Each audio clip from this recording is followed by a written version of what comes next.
छठे, 8वें, 10वें और 12वें घर में जिसके भी 12 नंबर है उनके लिए शनि बहुत अच्छे हैं। जिनका शनि 12वें 11वें घर में है, 12 नंबर यानी कि 12 नंबर राशि 11वें घर में उदित हो रही, यानी कि वृषभ लगन, वो दुनिया के सबसे टॉप तरक्की करने वाले लोग होंगे अगले 2.5 साल में।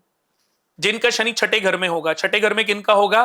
जो तुला लगन वाले होंगे, उनके लिए बहुत दुर्लभ। उसके बाद शनि 8वें घर में 12-1 यानी कि सिंह लगन की अगर मैं बात करूं, उनके ऊपर सिर्फ शनि की 7वीं जो दृष्टि है वो थोड़ी सी हार्ड है, लेकिन उसके बाद की जो दृष्टियां हैं वो बहुत अच्छी हैं। शनि की 3 दृष्टियां होती हैं, अपने से तीसरी, अपने से 7वीं, अपने से 10वीं। जिस घर में शनि बैठते हैं वहां से बढ़ोतरी करते हैं, जहां दृष्टियां डालते हैं वहां कमी करते हैं। और तीसरी दृष्टि शनि देव की सबसे घातक होती है।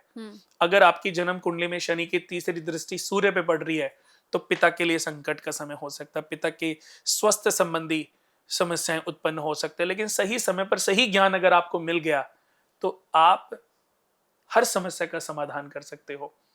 जिसका 10वें घर में सूर्य बैठा है और उनके गोचर में उनकी कुंड या 10वें घर में सूर्य हैं और उनके शनि 8वें घर में बैठे हैं, अब तीसरी दृष्टि सूर्य पे पड़ रही है। सूर्य यानी कि पिता, पिता के सुख से वंचित हो सकता है व्यक्ति। ऐसे मैंने बहुत सारे लोग देखे हैं कि बचपन में पिता की डेथ हो जाती है। अगर आप जितने भी लोग ऐसे देखोगे ना तो उनकी जन्म कुंडली में सूर्य शनि की युति होगी, शनि की तीसरी, शनि की 7वीं या शनि की 10वीं दृष्टि सूर्य के ऊपर पड़ रही होगी तो पिता के सुख से व्यक्ति वंचित हो जाता है 18 साल से पहले पहले। बहुत ज्यादा सिमिलर डिग्रियां हैं तो कई बार वो 1 से 7 साल में भी डेथ हो जाती है। बट इसका उपाय है, अगर व्यक्ति समझदार है। पुराने समय में जो राजा महाराजा होते थे, उनके जो बच्चे होते थे तो वो पहले अपने बच्चों का टेवा बनवाते थे। इसको मंदार दोष कहते हैं। जब सूर्य शनि की युति होती है इसको मंदार दोष कहते हैं। सूर्य केतु से पीड़ित है, सूर्य राहु से पीड़ित है, सूर्य शनि से पीड़ित है, तो ये अच्छे दोष, अच्छे योग नहीं है। ये बहुत डेंजरस है आपके फादर के लिए, बच्चे के फादर के लिए। तो ऐसे व्यक्ति को चाहिए कि अगर आपके बच्चे की कुंडली में ऐसा कोई कॉम्बिनेशन है तो 40 दिन तक अपने बच्चे की शक्ल ना देखें। अच्छा। ये मिथ नहीं है, ज्योतिष मिथ नहीं है। ज्योतिष मैंने नहीं बनाया, मैं तो केवल कोशिश कर रहा हूं, वो भी 2-4-5% का ज्ञान है। 2% का ज्ञान होएगा। और इस दुनिया में, इस धरती पर मैं ये गारंटी के साथ कह सकता हूं कि 5% से ज्यादा नॉलेज इस धरती पे किसी को नहीं है। ज्योतिष की 5% से ज्यादा नॉलेज नहीं है इस धरती पे, क्योंकि मनुष्य है ना, भगवान नहीं है कोई भी। बिल्कुल। कोशिश कर कोई भी पंडित क्या करेगा? एस्ट्रोलॉजी करेगा, कोशिश करेगा, डिसाइड तो नहीं कर सकता ना। जा बेटा ये पहन, तेरे मरे हुए फादर जिंदा हो जाएंगे। बट ये क्वालिटी किसमें है? भगवान में। तो भगवान जो कर सकते हैं मनुष्य नहीं कर सकता। प्रॉब्लम है, पिताजी हॉस्पिटल में एडमिट है, किसी एस्ट्रोलॉजर को आपने कुंडली दिखाई तो एस्ट्रोलॉजर क्या करेगा? बेटे ये उपाय कर लेना, तेरे पापा ठीक हो जाएंगे। बिल्कुल, तेरे पापा ठीक हो जाएंगे। एक कोशिश है, डिसाइड नहीं है। फिर वो व्यक्ति, अंकल पापा तो ठीक नहीं हुए, पापा तो और बीमार हो रखे हैं। अच्छा एक काम कर, ये वाला भी कर ले। इसका मतलब व्यक्ति एक के बाद दूसरा उपाय भी दे रहा है ना।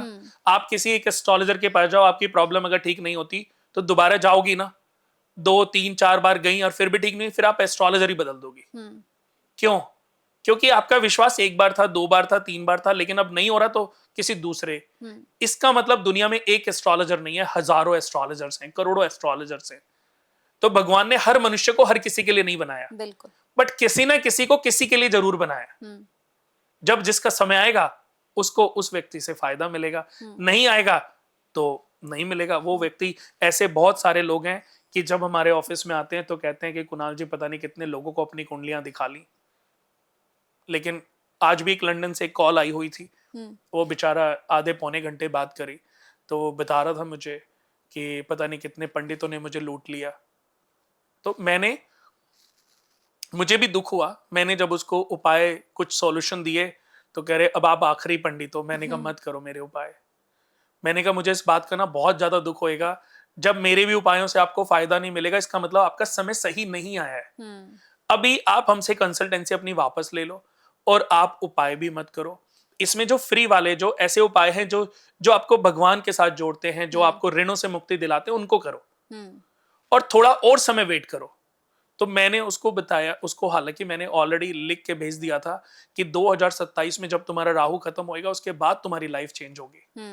तो कभी कभी जब खराब समय में हम कुंडलियां इधर उधर दिखाते रहते हैं ना, तो हमारे पैसे का नुकसान होता है, क्योंकि हमारी किस्मत में भटकना ही लिखा है। जब समय सही आएगा ना, घर बैठे भी आपको एस्ट्रोलॉजर मिलेगा, बिल्कुल, घर बैठे भी आपको सही ज्ञान देने वाला व्यक्ति मिलेगा, वो कोई भी होगा पता नहीं। तो आपका विश्वास आपको पहले भगवान पे होना चाहिए।